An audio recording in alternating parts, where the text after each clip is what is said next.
Welcome to Fuzzy Memories, the podcast that celebrates the good, the rad, and the fugly of the 80s and 90s. We're three latchkey kids who made it out alive. I'm Heath. I'm Amy. And I'm Erin. And today we're going to celebrate the hits, the misses, and the misfits of the year 1982.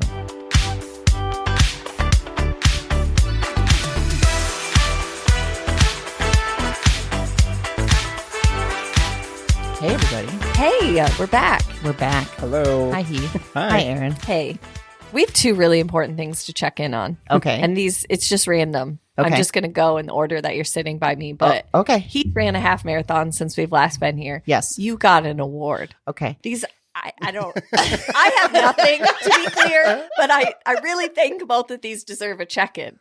You know, I was going to ask you how like some people, when they run marathons, that's their entire personality. Yeah. Okay. You're so quiet about it. Yeah, you've known Heath for a few years now, and we just found out like a few weeks ago that he runs half marathons, and you were aghast. I was like, what? Yeah.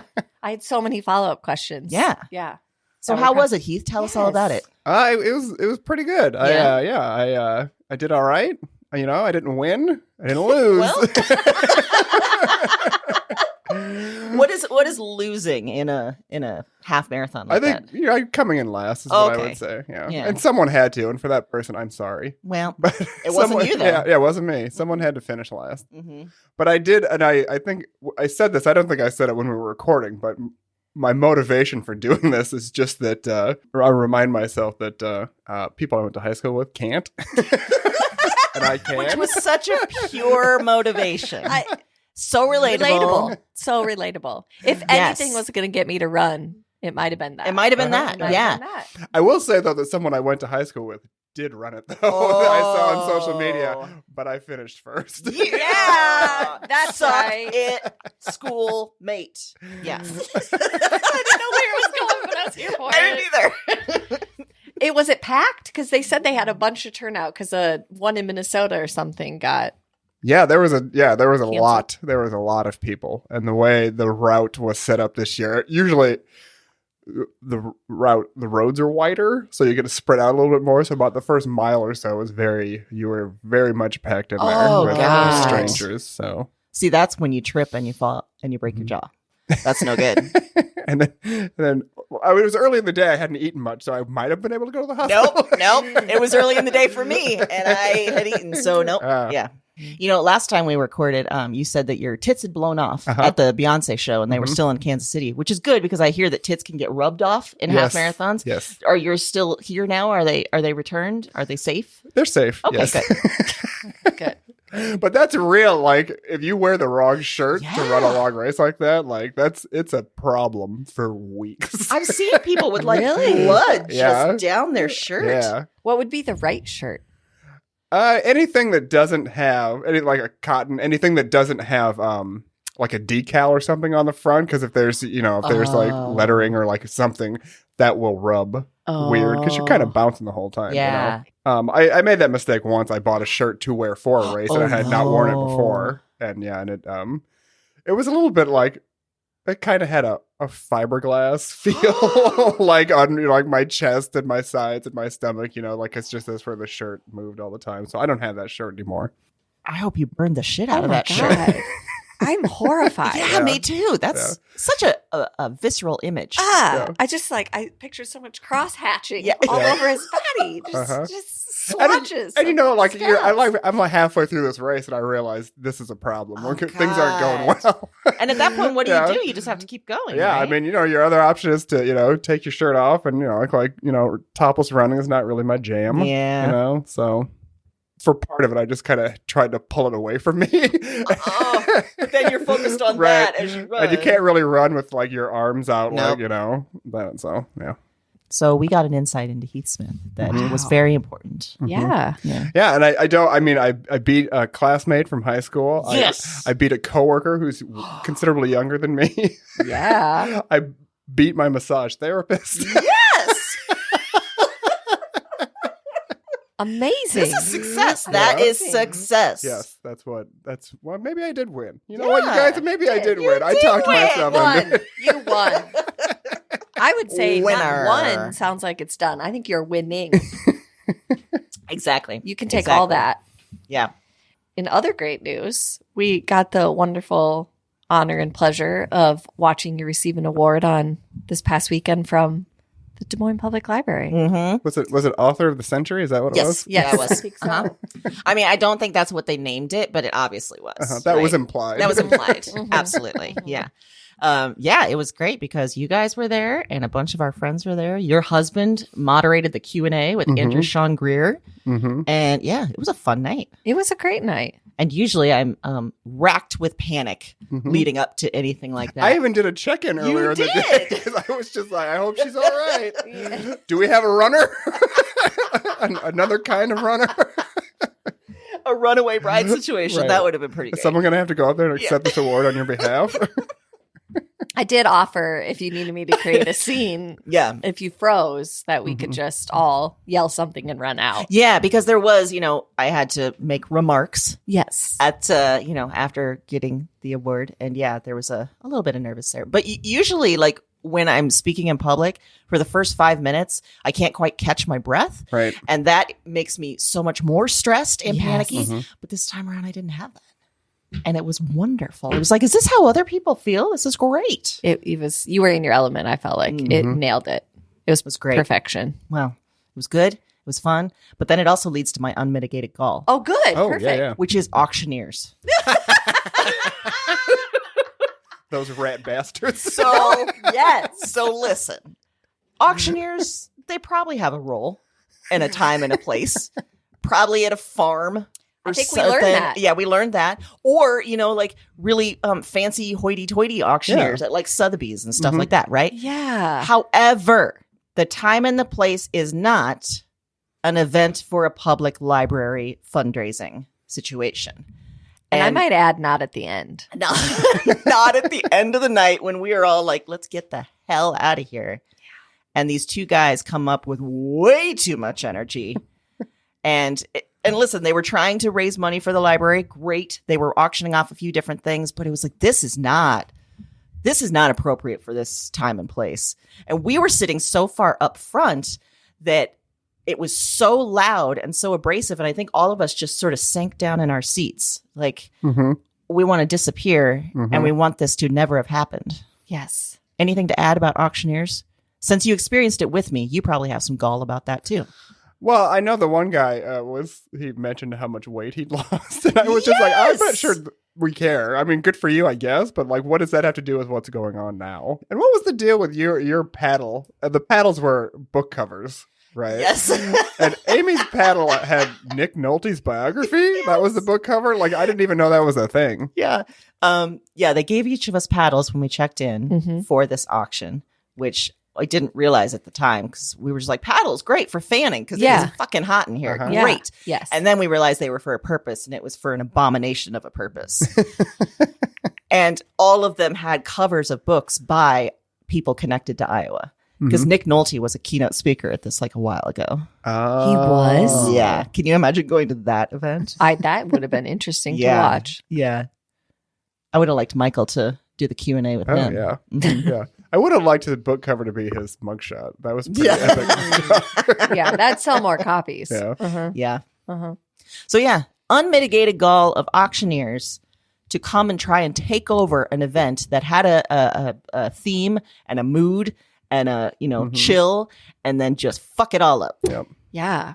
So I've never seen someone read a room so wrong. So wrong. So wrong. Thankfully, we all went out for a drink after to get it out of our system. And one of our friends just left. Yes. Just left the event. Was just like, he said, this took a turn and left the room. We never saw him again. And I respected that. And gathered his stuff. And another one of our friends said she just felt pressure to raise her paddle, and she was like, "Am I gonna spend $2,500 on this thing just to shut him up?" And it's like, listen, that might be a price you are willing to pay. Yeah, you might have to fall on the sword. I don't know. Yeah. I mean, just generally, the whole auctioneer thing, the fast talking, gross. But when it's happening there, I felt like I was in the back seat of like my parents' car with this guy, and I was just like, "Oh God, okay." It felt like being cornered at a family Christmas or something, and being told, about the Lord. And Listen, if that ever happens to you, anyone again, my advice is for you just to act like you've never heard of Jesus before in your life. I or like God. it. Just be, now, what's this? Yeah. Huh? Tell me more. How have I never heard of this before? Mary was his mom? What? But Mary Joseph was a virgin? Joseph That is doesn't dead? make Or what? no? What? So he was born in a barn? Manger. Who's heard of such a thing? Uh-huh. I like it. That's That what I'll is do a next good time. plan. Yeah. That is good. What's your goal, Aaron? It was just going to be lines in general, but I narrowed it down into Okay. really specifically this week, line cutters. I'm done with it. Line cutters. I'm done. People cutting in line. Cutting in line. I thought we were going into cocaine. Yeah, me too. Like, I don't understand. Well, yeah, that's a different show. Okay. All right. Yeah. We could, that could be an unmitigated call at a different time. But great. specifically people who feel the need to cut in line. This happened to me twice in the last couple weeks, both at events for my children. Oh. Whereas we were standing outside of a door that we all had to go in to sit to watch a performance. The first one happened and I was in line. This person asked me, "Is this the line?" Yep. And then proceeded to make their own line on the other side, also at the front of the door. So just started an offshoot line. That's not how lines work. Mm-mm. No. So at that point, as a human, you have a choice. You either take a stand and say, that's not how lines work. And then you become that person in the line. Right. Or you just accept it. Mm-hmm. I had just accepted it until at which point the doors opened and these lines merged. And I ended up right next to this person who clearly asked me in line, right? And he merged so hard into me that he was pushing into my back. And so I just stepped aside and let him go in. And I thought, the unmitigated gall to start your own line, run into the back of me, and then get in before me. I can't do it. I don't understand. Titanic, sure. Cut in front of me. You're saving your life. I get it. A concert place where there's enough seat. What are you aiming for? Yeah. Are you wanting the very front row? And why? Did he think it was sold out? Yeah. I'm like, what are you doing? It's a free concert. It's for a school. Like, what are we doing? There's going to be enough seating, sir. There's going to be. Have you not Apparently watched not. people come in 1 minute before it starts and wait for it, sit down? Like, it's fine. This feels like kind of the poster child of unmitigated gall. Just like a small experience, but we've all experienced it. Yes. Because if I started my own line and then had to rush into, I would be a sweaty mess. I'd be like, this is wrong. I shouldn't be doing this. I don't know why I created this line. No, this guy's like Lance Armstrong with the like, just the feeling of Just, I know what that's I'm a line? doing. Nope, this is a line. Uh-huh. No. Mm-hmm. I'll show you what a line is. Yeah.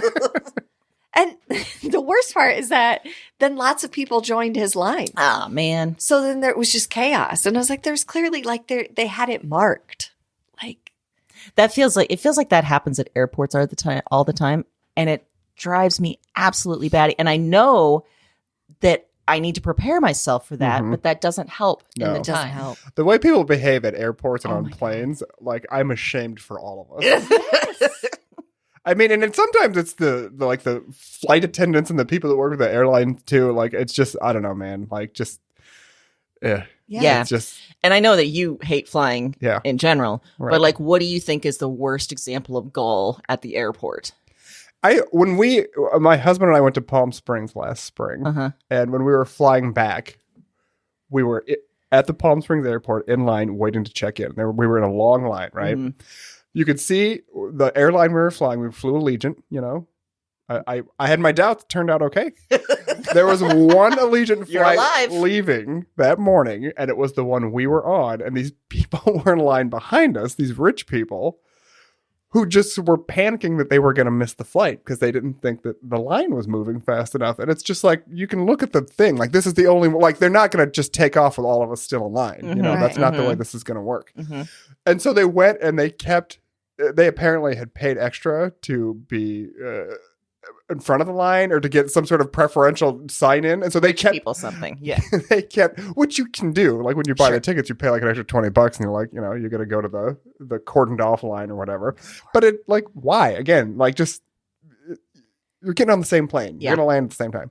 But they went to everybody in line. And they were like, is this the preferred line? Is this the preferred line? They just kept asking people and then ended up working their way up towards the front of the line and got checked in first.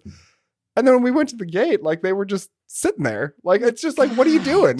Like, you did all that and you're in the same place as us. That also feels a little bit like I'm in the preferred line. Are you in the preferred line? It's like, there's a whole class system at the airport. Listen, I'm in the Allegiant preferred line is a real weird flex if you ask me. Yeah. 1,000%. That's very true. Lines are the quickest way to see cracks in someone's mental stability. It's the quickest way. And in society. I'm trying not to be anxious in a line. And then adding that. But everyone else is. Watching the spin outs is just so anxiety inducing. And I hate it. I hate it. That's true. What about you, Heath? What's your unmitigated gall? I think my unmitigated gall, has got to be a young lady who I was near towards the end of the race last week. We had about 2 miles left to go. You're pretty tired at that point. Because at this point, you've run 11 miles. Right. Okay. She would scream at other young women who were walking. And she'd just be like, we only got 2 miles. Come on, you can do it. And she would just yell at them and just almost bully them into running again. And it worked. What? I saw her do it several times. And these poor, she would only do it to women. She would not say it if she passed a man who was walking. So, girl feminism. I don't think that's feminism. I don't think it is. But then the women would do it, and they would start running. And I'm just like, I don't know, man. Like if they're walking, maybe they're tired. Maybe they hurt themselves. Yeah, maybe their knees hurt. Maybe their feet hurt. Like, I don't know. But she would just scream. And I was like, first of all, where are you getting that energy from, babe? Because I'm almost done. Yeah. So that was, I bet you see a lot of gall at a marathon event or a running event just in general. Yeah, people just weird personalities. I don't wear headphones when I do these things. It's because there's kind of a show. You don't want to miss the show. The way people behave is kind of wild. One of the other thing, this is not unmitigated at all. This was maybe a high point for me on the race. I was about at mile 13, so I didn't have far to go. Like, we were almost done. And I passed this guy who was listening to music on his phone, and he was listening to The Power of Love by Celine Dion. I'm like, to pump him up for the last one. Yeah, that's a ballad, I guess. Maybe if that's your thing, like. And I just thought it was so great, and I was just like, "I'm your lady." Wait, did he have headphones in it? Was that loud, or he was just holding it? He was holding his phone. Oh my God! That was just like, you do it. You don't let societal norms stop you from listening to what you want to listen to. Wow. What do you think if you had listened to music? What would be your song for crossing or getting that last mile? The one to pump you up. Oh, what doesn't kill you makes you stronger. That's a good one to kind of get you going at the end. There. I was thinking it was going to be the Christmas song for Mariah Carey. Oh, but, that would be. I'd like that too. Yeah. I like that one. Maybe the Circle of Life. Colors of the Wind. Is that like an after race? That's a reward. Yeah. I have to say that I have thought of that at least once a week since you said that you often think about, is this an okay time for Colors of the Wind? And I think about that once a week. And that's what I think of. Is this an okay time for Colors of the Wind? And your answer was yes, right? Like all of the time. Usually it absolutely is. Yeah. Right. The list of times when it's not okay is much shorter than the list of times where it is okay. I agree. By the way, you had just said something like, first of all, and it reminded me that when we were at the event on Friday, you were counseling me to start my remarks with, first of all, bitch. Everyone in that room would have snapped to attention. They would have been like, all right, what's next? That would have been a whole, I should have done it, and I'm sorry I didn't. You get another award. Okay. Yeah. This is the first of many. Yeah. I think based on your remarks, they're just going to say, let's just have her back next year. Yeah. We need an anchor in that group. You can do the auction next year. You can well. Your husband actually suggested the three of us do the auction next year. Oh, yeah. Yes. Would that raise money, though? Because my instinct would be, no, you don't want it. Put your paddle down. Stop it. Like, really, this isn't worth it. What are you doing? Haley, you're feeling pressure. Knock it off. Good times, everyone. It was good times. We had quite a few weeks between our last recording session. And now it's time to return to the 80s and 90s. Yes. Our weirdest decades. What year is it this year? This day, this Lord's Day that we're recording, Aaron. What year is it? 1982. Damn straight. What do you remember from 82? Absolutely nothing. I was 1. So I was doing my thing. Although I have to say, in doing research for this episode, there were a lot of things that I felt as though I remembered. I was like, oh, that was 82, because I have a very vivid memory of talking about that or people's experience of that. I do feel like in the 80s, things sort of lasted longer because, we didn't have the culture right now where everything just, we have so much coming at us all the time. True. Yeah. So it felt like, there were longer discussions about things. I agree. But that's why my theme for today is endurance. Oh. All of mine have to do with something that endured. Damn. I don't have a theme this week. Do you? Mm-hmm. Just, the triumph of the human spirit. Wow. Just, triumph of human spirit. That's my theme every day. As witnessed by colors of the wind. Okay, 1982. Who wants to go first? Heath, how about you? Yeah. I'd love to go first. Let's do it. 1982 was the year Michael Jackson's Thriller was released. Oh, damn right it was. Yeah, it was. Yep. Yes, it came out on November 29th, 1982, and it's still to this day the biggest selling album of all. Still time. is? Yeah. Whoa. It really still is. Yeah. That's wild. Sold more than 70 million units, and there were 7 songs released as singles from the album. But let's talk about that title track of the album, Thriller. As the kids say, it's spooky season. It's a very popular song this time of the year. Right, kids? All the kids listening? You're with me. I first saw the video for this song on Friday Night Videos, a show that aired on, you guessed it, Friday nights on NBC. After the Late Show with David Letterman. It was on pretty late. My brother had a friend stay over that night, and I was watching TV with them, and I'd never seen the show before. And I remember the first video they played was Uptown Girl by Billy Joel. With Christy Brinkley. Yeah. And that's a perfectly fine song and video about a rich lady who likes to slum it with a non-rich. And we can all relate to that in one way or another, Yep. Yeah. And then after that, then they played the video for Thriller, and that shit fucked me up for a long, long time. That was its own little horror movie. Yeah. Uh-huh. And you were what, like maybe 6 or 7? Yeah. Yeah, that's fucking up time. So for those of you who haven't seen the movie or seen the video, Michael Jackson becomes a zombie and he dances with zombies, and a girl gets chased into a haunted house. Vincent Price is there, also pretty creepy. And before this, I didn't really know what zombies were. I was uninitiated. I did not know they could dance. I did not know that some of them had hats on and some of them didn't. And that they dance so well. Yes. And the choreo was on point. And for months after this, I slept with my light on in my room. Like, that's how much it fucked me up. Wow. I was just like, I don't know why I thought the lights were going to keep zombie Michael Jackson from getting me. But clearly, in the video, there were lights. Like, you could see him. Yeah. It was kid logic. Yeah. Anyway, and my mom caught me with the lights on. Because, she could see under the crack of the door from the hallway. So then I started shoving clothes underneath the crack of the door and kept it on. I was just like, you know what? I don't know why you're working in cahoots with zombie Michael Jackson, Mom. But, you're not getting me, babe. Why are you in cahoots? So, I mean, I don't know. That video really scared me. And made me scared of Michael Jackson for a long time, too. Which is the right reaction. Right. That's the right takeaway for a kid. Yeah. Listen, anyone that can get all those scary creatures together and get them to do a dance, you have to. There's some question. Dark magic there. Yes. Yeah. It's almost culty. Yeah. Almost. Yeah. That's so interesting that you remember seeing that. I don't remember the first time, but I remember this is something. That whole build up when they're in the movie theater and the girl starts And then the spoken word part with Vincent Price is very creepy. Yeah. I still have not watched the whole thing as an adult. I haven't watched it through again. Wow. Not because maybe because I'm scared. I just haven't scarring. Yeah, I haven't seeked it out. So. I had a Casio tape player around this time, like a kid's tape player. Yeah. And I got the Thriller cassette.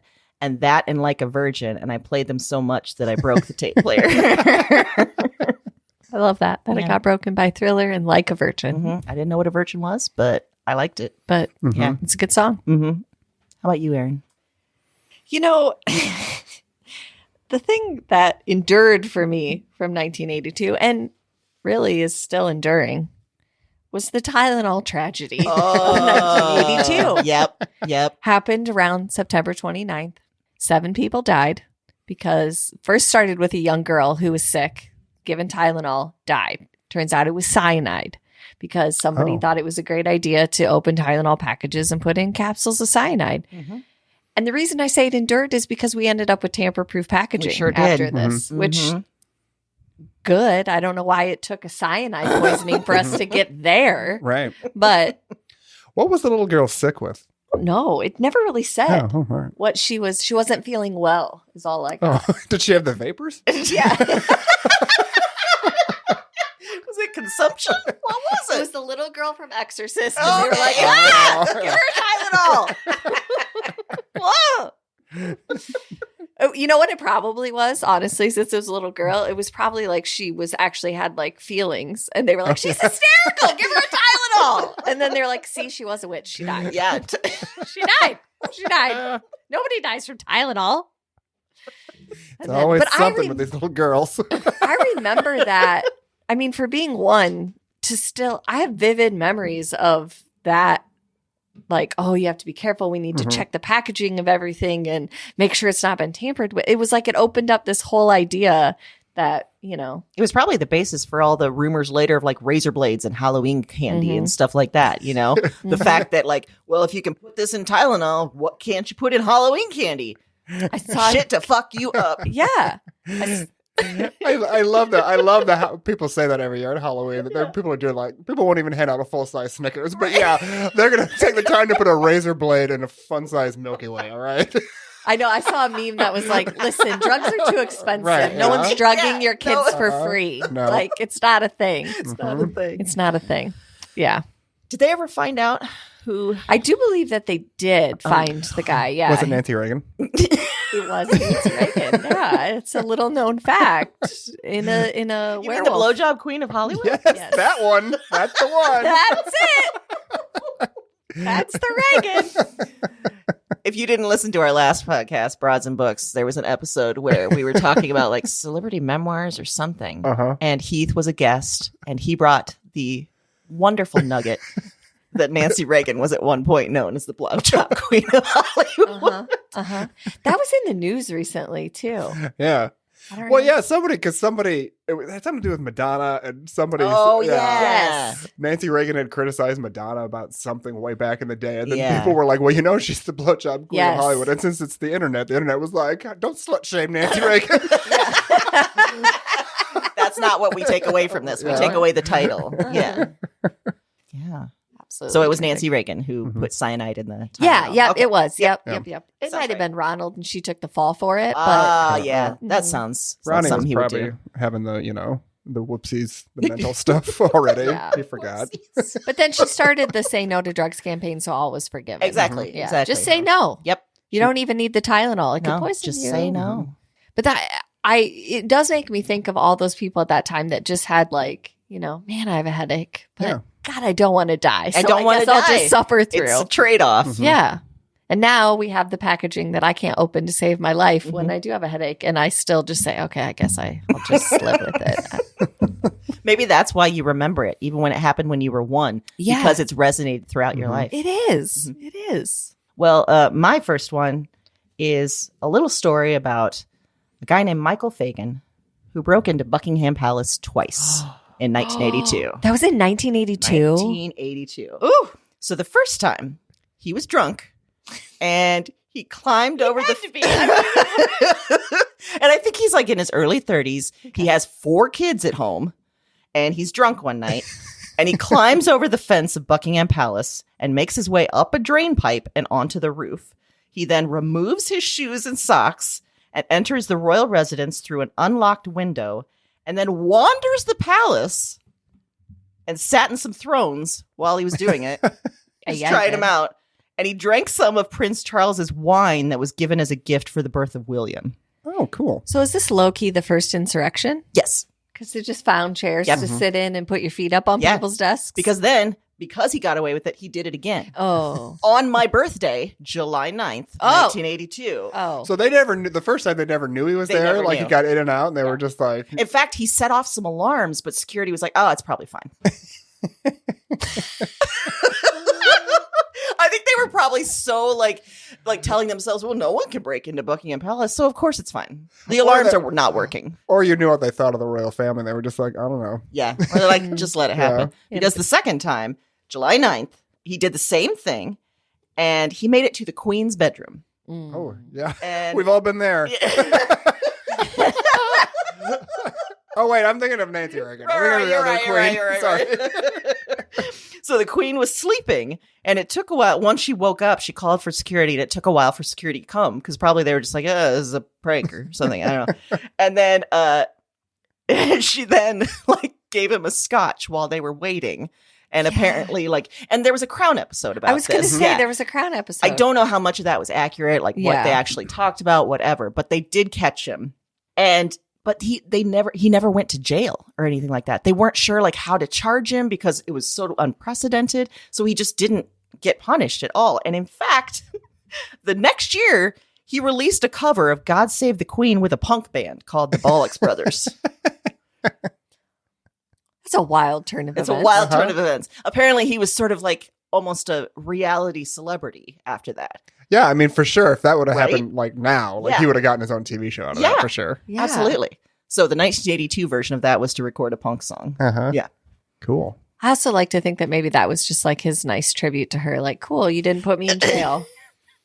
So I did this cover for you. Well, if it was a cover of the Sex Pistols song, it's not a nice song towards the Queen. So not quite sure which one he sang. Well, I didn't. He's misguided in a few things. So, he might not have understood that it wasn't the best of tributes. He was probably drunk while he did that, too. Yeah. So I found that a delightful story, also a bit of unmitigated gall, too. I was just going to say that. Yeah. That's Before I saw that episode of The Crown, I did not know. I didn't know it was real. Me too. Yeah. I had no idea. And and I just happened upon it while doing some research for this. And then I sort of dug into it. I was like, this is such a bizarre story. And the fact that, security was just like, it's probably fine. Did the security guards get fired? Was that anywhere? I don't know if they did, but they did up their security after that. Because if you take that long to get to the Queen's bedroom, I mean, that could have gone a lot worse. It could have gone so bad. Yeah. I mean, he was just a drunk dude just kind of seeing what he could get away with. If there was an actual person with a murder weapon. Yeah. Maybe they'd been called to the Queen's bedroom before and they were just like, I don't want to go. Maybe they were. Maybe Carl. that's it. Maybe she has a lot of night terrors. Yes. And they're like, this is just, it's the Thriller album again. Yep. It's the Thriller album again. She saw the Thriller video and she's got the clothes stuffed under the door. Right. She's got a nightgown or something shoved under the door so they can't see the light. Also, Michael Fagan, because he was interviewed multiple times after this, he did talk about how she was in her nightie when she came out of bed. I was like, that feels kind of gross to say. I bet it was real short. I bet it was a shorty. I would have liked it if she had just been naked, just sleeping naked. Oh, and yeah. One of those nights where you just wait. I don't know if this happens to anyone else. But I go to bed with pajamas on, sometimes wake up without them because I get hot in the night and I don't realize that I don't wake up fully enough to know. But then I wake up and I'm like, oh, I took So off my in pajamas. your sleep, you take off your pajamas. Yes. And I will go to get out of bed in the morning and I'm like, oh. So that would be horrifying for me if that was one of the nights because it was July that I'm too hot. And then I wake up and I'm like, well, God damn it, Michael Fagan. You got me again, Michael Fagan. Yeah. Really curious if that's a symptom of sleep apnea or something. I don't know. It happens more than it should. Wow. Yeah. Okay. Yeah. Sometimes just the shirt. Sometimes shirt and pants. Yeah. Wow. Okay. I've tried different garments, lighter garment, and it doesn't. I don't know if it's hot or I get I'm moving too much, and then I'm like, this is inhibiting me. I don't know. You need free movement. I won't be inhibited. Yeah. Nocturnal disrobing. There's going to be some some like drug commercial for that. I think you just got diagnosed. I think we diagnosed you. Do you suffer from nocturnal disrobing? Just don't take Tylenol for it. Just don't do it. Yeah. Cyanide. Heath, what about you? Oh, I have a TV show that I like to talk about. Ooh. Let's hear it. A TV show episode, actually, to be more specific. There's a show called The Facts of Life. Maybe you've heard of this. Mm-hmm. Which might also, in my notes, that's like, it's one of the top 10 TV theme songs in the history of the medium. It will come to me randomly out of nowhere. Yeah. And what I love about it is as the show is on, I think, 9 seasons, and they like, as time passed, they would like record like cooler versions of it, like with guitar and stuff. Like, you know, it would get like edgier, you know, and I love that. And you know, Robin Thicke, his mother, Gloria Loring, sang that song. Oh, yeah. I didn't know that. Yeah. And then he went on to sing a song about rape. Yeah. Yeah, good stuff. Do do do do. That's the more you know. I don't know. I didn't do that right. It sounds like it in retrospect. It sounds like yeah. So The Facts of Life didn't debut in 1982, but it did air that year. And for those of you that don't know, The Facts of Life is a sitcom that features 4 girls who attend Eastland Academy. That's a private school in Peekskill, New York. And by the way, I knew all this from memory. I did not have to look this up. That's fantastic. That is yeah. And they learn life lessons from the school dietitian / mother figure, Mrs. Garrett. She's a school dietitian? Uh-huh. What? In the first season, she was like the house mom, like, you know, but then she got the second season, they kind of retooled it some, and so she was the school dietitian. I mean, I think she was the lunch lady, I think is what it was, but they didn't want to just call her lunch lady. I thought she was a house mom, Anyway, I bring up this particular television institution, which is in all capital letters. Oh my God. In my notes. Okay. Because it aired a very special episode on February 2nd, 1982. Very special episode. The episode is named Starstruck and features Tootie as president of the local Jermaine Jackson fan club, which suggests that there is a national Jermaine Jackson fan club, and that seems aspirational to me. It really does. And Tootie won tickets to a Jermaine Jackson concert, which includes a meet and greet with the Jackson sibling who is not Michael or Janet or even LaToya. But it's on the same night as a fundraiser that Joe is organizing, and Tootie had already agreed to help at that fundraiser. Oh no, what's she gonna do? When she tries to get out of helping at the fundraiser, Mrs. Garrett lectures her about keeping commitments and some other bullshit that someone who just doesn't get Jermaine Jackson would say. Yeah. Yeah. So Tootie throws a fit and ends up going to the concert because fundraisers are for people who don't get Jermaine Jackson, apparently. Obviously. Mm-hmm. She pledges her love for Jermaine Jackson at the end of the episode, and he turns her down because he is one of the Jacksons that knows that that is a line you should not cross. He's one of the Jacksons? He's the only one? Yeah. There might be more. There might be more. Okay. So my 2 takeaways here are this. Number 1, I wonder how long they tried to get Michael Jackson to do this episode before they realized they had to settle for Jermaine. And 2, I mostly bring this up as a segue to another episode of the show that aired a few seasons later where the character of Blair was supposed to lose her virginity, but the actress who played her, Lisa Welch, was so deeply into Christianity that she made them rewrite the show so that it was Natalie who lost her virginity, and the character of Blair doesn't even appear in the episode. Whoa! Like, she was just like, say Blair's at the store. I don't know. And, you know, what would Jesus do? You know, he'd get the hell out of town the minute a teen girl wants to cash in her V card. That's what. Tootie and Natalie showing the good side and the bad side of dealing with men. Those are the facts of life, people. Oh, my God. Wow. There's so much to unpack there. Mm-hmm. The fact that was a very special episode is interesting to me because my fuzzy memories, trademark, feels as though very special episodes are supposed to have like a really, you know, like some sort of theme that you were supposed to garner from it. Like, like a life lesson. Yeah. Mm-hmm. But maybe with Facts of Life, it's just all life lessons. So a very special episode is just... It's saying fuck the life lessons. Yeah. Mm-hmm. Yeah. And go for Jermaine Jackson. Yeah. I mean, I think the part where Tootie pitched a fit, I think there were tears involved. So maybe it was like, you know, a Kim Field showcase, as they might say.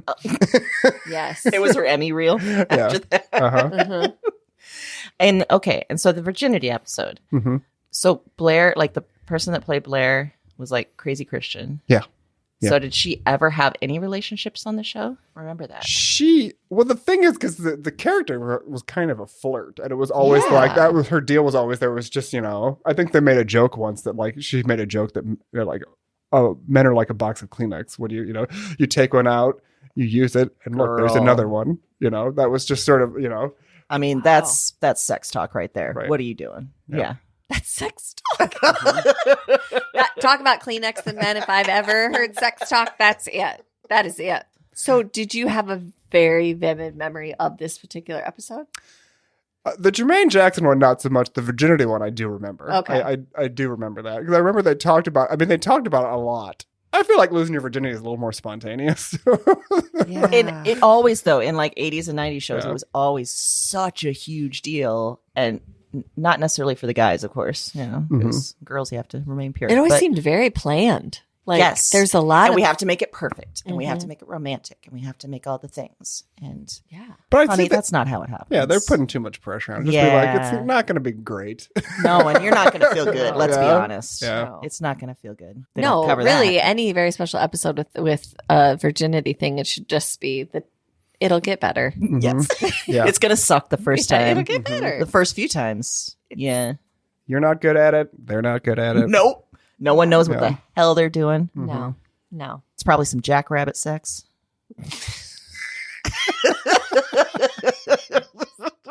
Or a lot of the fingers. Isn't that where they danced in Pulp Fiction? Jackrabbit sex? Yes. Yep, that's where they did it. Yeah. Nailed it. Oh, thanks for bringing that. Very Yeah. special episode. Woo. Two for the price of I one. have a lot of things to think about now. Well, my next thing that endured from 1982 endured to become better or not. I don't know. The first artificial heart was implanted in 1982 in a Seattle dentist. Okay. Oh, they gave it to a dentist? Yeah, That's I a know. misuse. Spoiler alert, he only lasted 112 days. All right. Because he was doing cocaine so much after that. Yeah, I think so. Uh-huh. Yeah, because all dentists do. Or exactly. They're all running sex cults, Yeah. cocaine cults, or crazy amounts of fraud. Yeah. Or they're in the insurrection. I don't know. Yes, yeah. Something. Yeah. Weird. Something about wanting to get involved with mouth stones makes you crazy. So, so they put the first artificial heart in. Obviously, I was thinking when I first read this that, wow, we've come so far. Like, what a thing to have endured. But then there was an article this week about putting a pig's heart in someone for the first time. And I thought, have we come so far? Because the artificial heart seems like maybe where we should focus and less on the pig heart. Don't we have human hearts that aren't being used right now? I mean, people are dying. Yeah. We got bodies every damn day. Where's those hearts? Best organ donation commercial ever. Don't we have some hearts people aren't using? People be dying. Just go to a funeral home. You'll find some. Get a heart. Yes. So he lasted 112 days, and unfortunately, it gave out after that. But they've advanced the technology all the way to pig heart. I was going to say, do we use artificial hearts anymore? I don't think that we do. I think there's still a lot of science around it. Like they're trying to constantly create something that they can, So they were trying to turn us into robots in 1982, and it didn't work. It didn't work. 'Cause Well, Tron for a came while, out. I mean, I'm sure they got that 90-day mark, and they're like, we're golden. Start Yeah. mass producing these. Oh, Yeah. for sure. And then day 112, somebody came in and was like, hey, we're going to be in big trouble because we just spent all that money and he died. Because as it turns out, your body rejects non-living things inside you. So, artificial hearts. I was trying to find a transition, and there really is none. There is none. No, there is none. Nope. Are you going to talk about Seattle? Yeah. So, VCRs were out at this time. And this year, in 1982, the Motion Picture Association of America tried to outlaw VCRs because they were like, this is ruining, this is going to, What? yeah, they were like, this is going to ruin the film business. This is, this is copyright infringement. They were going that whole route. And but at this point, less than 10% of homes had a VCR. But the president of the organization was pushing hard, and I think there were a lot of lobbyists and stuff too. And he testified before Congress. And one of the reasons I brought this up is because of the quote that he says. Oh. Before you start, I just love that Congress was like, let's talk about VCRs. I know. Yeah. It feels kind of like the gas stoves moment of not too long ago. Like, why? Yeah. But the MPAA president said, I say to you. Oh, no. Here we go. Anything Buckle that up. starts with I say to you is, oh boy. All right. I say to you Uh-huh. that the VCR is to the American film producer and the American public as the Boston Strangler is to the woman home alone. What?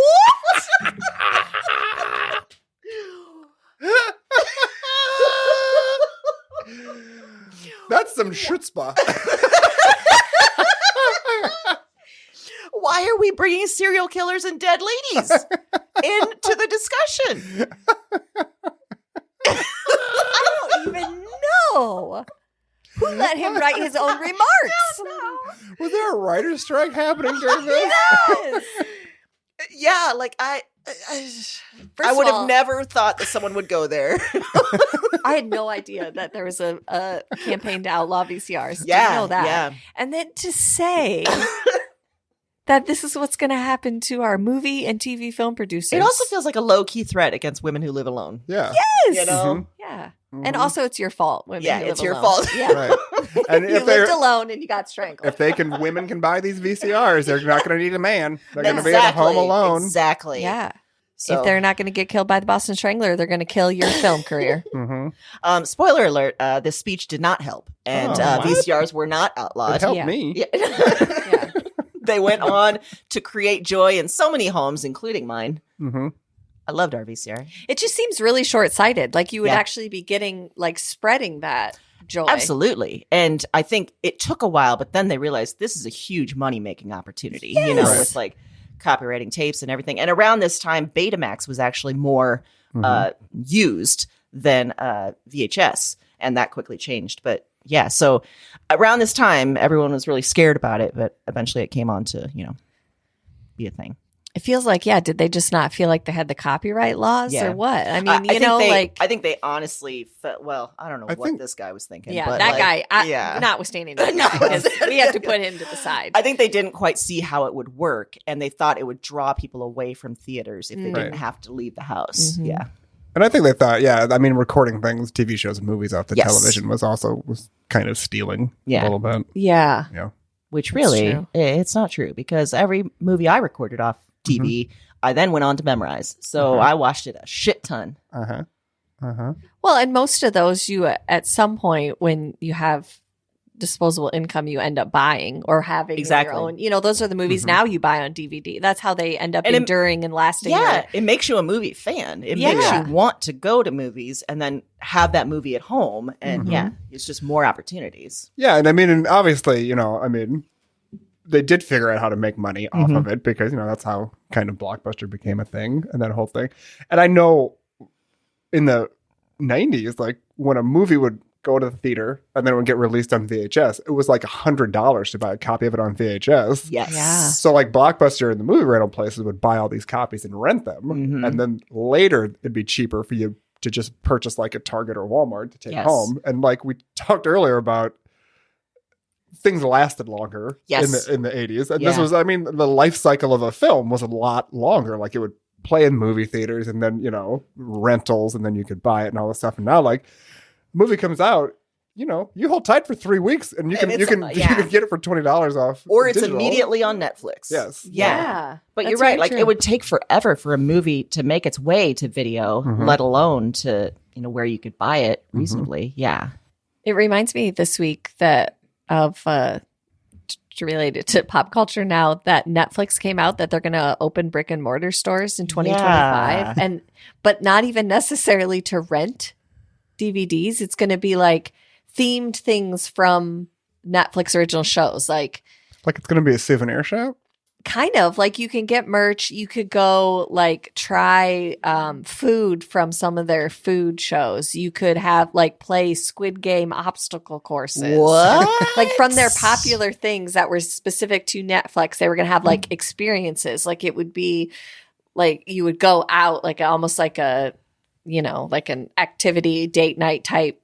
And I'm like, that's where you went. You're like, hey, things aren't going great in our company, but this is our $1 million idea right here. You built yourself as being Netflix and chill. Mm-hmm. You actually actively made fun of Blockbuster. Mm-hmm. And now you want us to leave our couch and go do activities? Yeah. Gross. An obstacle course? Gross. Do you know your audience? Squid Game's not popular because everyone's like, I want to do that. It sort of feels like it's this guy again, just being like, VCRs are taking over, digital's taking over. Let's have an obstacle course. The Boston Strangler. Yeah, let's do it. He's around the corner in the Netflix store. Oh, so I think we should all start our quotes from now on with, I say to you. I say to you. That is great. I say to you. Heath, you got a last one for us? Oh, I do. Yeah. Oh, yeah. I say to you. I say to you. E.T. Oh, there it is. Okay, speaking of scaring the shit out of oh my God. That freaky little turd. Yeah.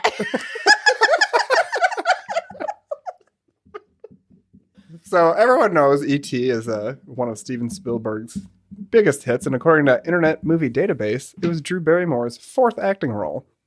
4th? Yeah. 4th? I didn't know. I mean, this is the first one anyone really noticed, but I don't remember the other 3.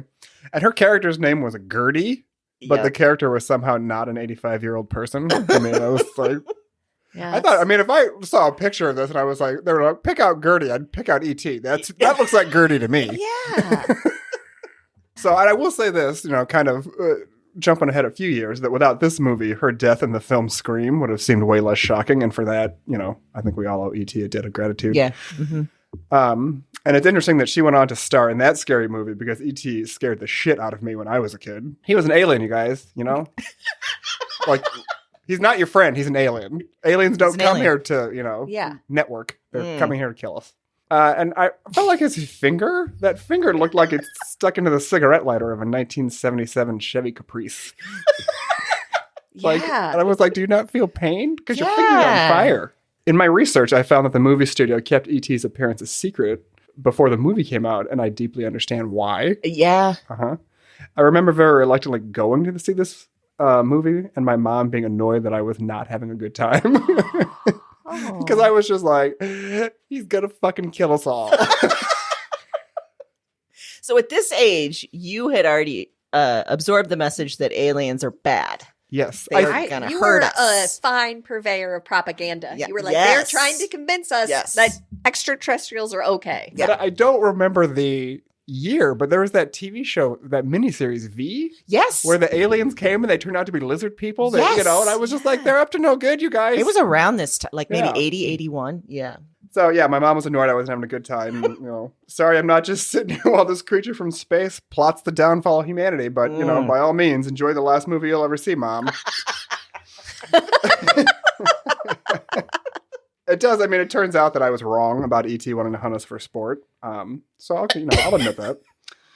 To his credit, though, he did sell a lot of Reese's Pieces, which was good for the economy. Yeah. Mm-hmm. For the economy. And good for me. Yep. I'm a fan. The movie had a lot of other merchandise tie-ins, too. There were bicycles and pajamas, action figures, Pepsi, bubblegum, iron-on transfers, which is not a real thing anymore. But, yeah, they had them then for E.T. Yeah. They put that little fucker on everything. Also, and I had heard about this before, but I read more about it this week. There was also an E.T. video game from Atari. And it's considered to be one of the worst video games ever made because they kind of rushed through it. It was rushed through development. Only half the $5 million cartridges produced were actually sold. And so the rest of them ended up in a landfill in New Mexico where Atari buried their unsold video game cartridges and consoles. So yeah, again, E.T. didn't come here with good intentions. He's ruining the planet. That's so interesting that you were scared by E.T. because I was scared by the government people that came and like encased the house in plastic and put all the tunnels and were like like that shit scared me. And part of it is I didn't realize at the time, of course, but now we know that Steven Spielberg filmed it at like eye level of kids. So it was like us looking up at these scientists and these, government people and being scared out of our minds. because they were scary. I'm going to hesitate to say this. Oh no. Uh-oh. Never seen it. I get why you wouldn't want to. I just didn't. Yeah, it never appealed to me. I don't know what to say to that. Yeah, I know. It's. You could go with my mom. Yeah. Maybe you guys could watch it together. But I feel like in a way I have, because so many of the scenes have been played or shown, or, like when I know I can picture E.T. I know, like so many of the plot points, I know the whole movie. I just know that I never saw it. It's okay. We forgive you. So, I mean, Heath is probably proud of you for not watching. You made the right choice. For resisting the. Also, I really like the idea that you are maybe the only person we know or that exists that is anti-ET. It's amazing, actually. It's up to no good. Up to no good. Alien shenanigans is what I like to call it. Alien tomfoolery. But yeah, 1982, I was scared all goddamn year. You were just having bad experience after bad experience. This was a scarring year for you. Grew up way too soon. Well, that's the theme of this podcast. Thanks, E.T. Yeah. And Michael Jackson. But that's a movie that's endured too. I mean, that's why I hesitate to say it out loud that I hadn't seen it, because people are passionate. Okay. I was trying to decide what I was going to end with, and I think I'm just going to end with the fact that heroin and cocaine still endure. And how's that for a transition? We're giving a Lifetime Achievement Award to heroin cocaine. Yes. Although, well done.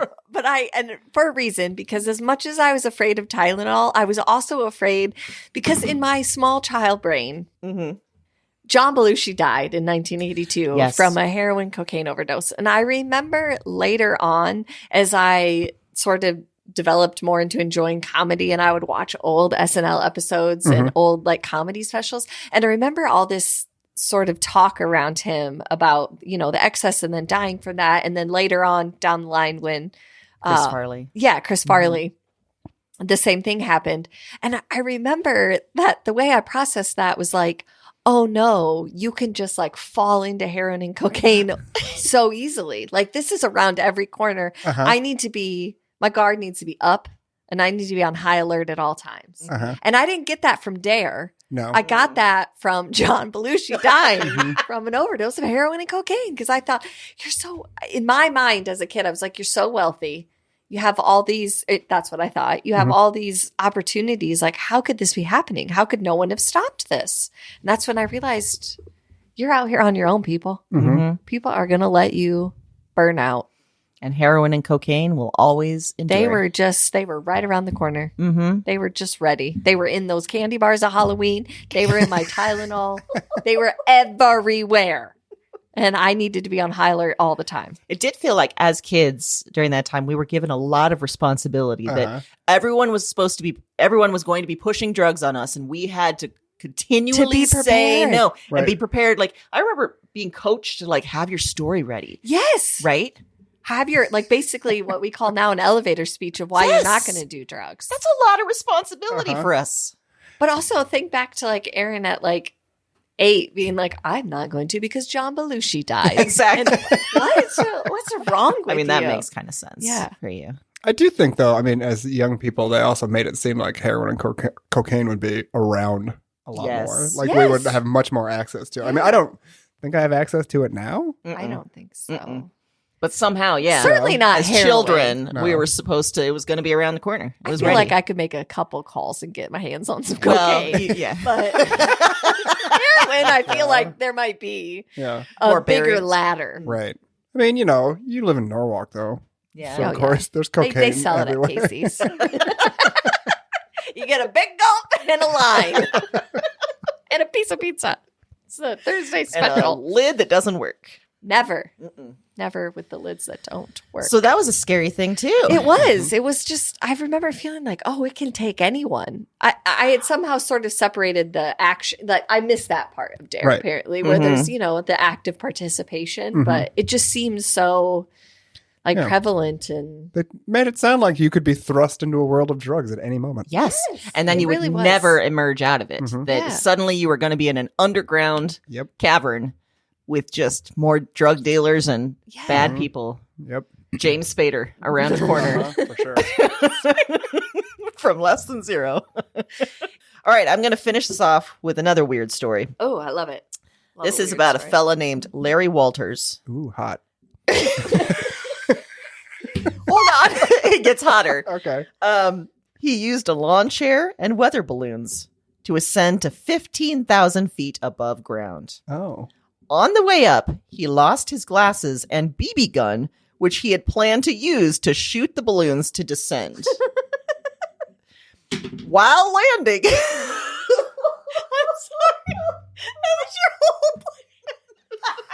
Yeah. It was a foolproof plan. He sounds like he might be a klutz. So eventually he lands. And he caused a power outage and was fined $1,500. No. But Did he ever find his glasses? But maybe the best part is he said to the press after he landed, "It was something I had to do. I had this dream for 20 years, and if I hadn't done it, I think I would have ended up on the funny farm."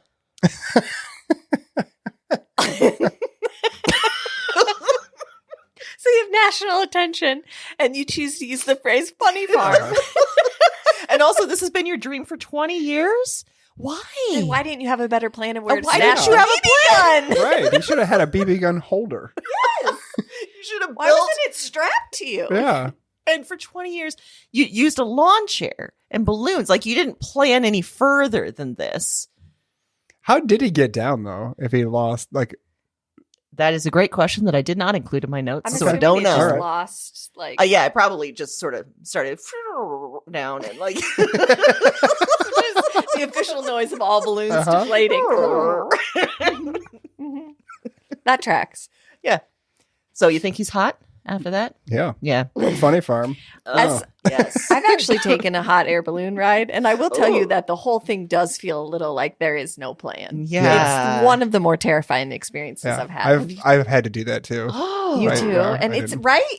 They're like, well, we're kind of going to land Right. over here, and there's probably going to be a van to help us. What?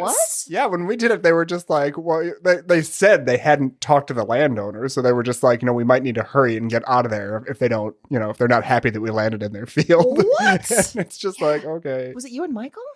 Yeah, it was a wedding gift Oh, no. that, wasn't on our registry. Okay. Don't go off the registry. That's the Don't lesson there. Don't yeah. go off. Yeah. Yeah, and I remember, I distinctly remember doing it on an evening that we had been invited to do something else that I wanted to do. Oh, man. So I was kind of doubly annoyed that we had to do it. But yeah, we had to meet like in the parking lot of a closed restaurant on the south side of Des Moines, and we had to ride with them in their van to like... This feels like a drug deal. This Right. feels like a The whole heroin thing and was- cocaine. And we were there with a couple that was like, we've tried to do this multiple times, but Obama's plane was flying over and Oh, they shut- blamed Obama? Yeah. They were like, they had to shut down the airspace, so they couldn't fly that day. This is our third time. Thanks, Obama. And I was like, We were in it was Michael and I and the pilot. I'm using air quotes. Okay. Everybody pilot.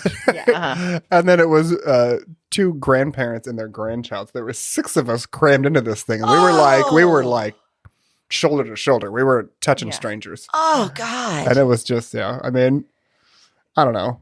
It's over. That's one thing I can say about it. Yeah, I didn't love it. And we landed, and then they're like, here's champagne and like chocolate covered cherries or strawberries or something. And I was like, I was so sweaty and like stressed. I was like, I'm going to puke this up. I would like to just return to my own space. Oh, my God. This sounds terrible. Yeah. I do remember driving home too, and Michael, we were going to get dinner, and he's like, well, there's this random Mexican place that like it just opened up, and I was just like, I have done too many new things today. I need to eat somewhere where I am comfortable and familiar. Agreed. He's like, understood. Got it. Got it. yeah. Wow, this sounds terrible. I never wanted to do that, and I definitely don't now. No. And I also will not be strapping balloons to my lawn chair. Good job. If I do, I'm going to have a BB gun holder. I can Yeah. tell You you that listen. much. You got the takeaway. Also, maybe a strap for my glasses. Yeah. Uh-huh. Yeah. You know, I mean, who knows? Maybe he lost other things, stuff from his pockets, his shoes. wallet, shoes. Yeah. It's just things dropping. His marbles. He gets his marbles. And What if The keys to the funny farm. What if you're in just like a lawn, like, somewhere, and you see something flying overhead, and then like nickels start like falling down the sky? Why would he? I love that idea. You don't know. He just forgot to take his change out. But then you're like, what the fuck is that? And then you're like, that's a guy in a lawn chair. I'm sure the neighbors were just like, oh God, there's Larry again. Yes. Because there had to be test runs. Uh-huh. Yeah. And certainly he did other weird shit too. Absolutely. His whole house is covered in tinfoil on the inside. For sure. Just wall to wall, stapled. Yeah. Well, that's the story of Larry Walters. Get it, Larry. He had a good 1982. You know what? I say to you, good job on achieving your dream.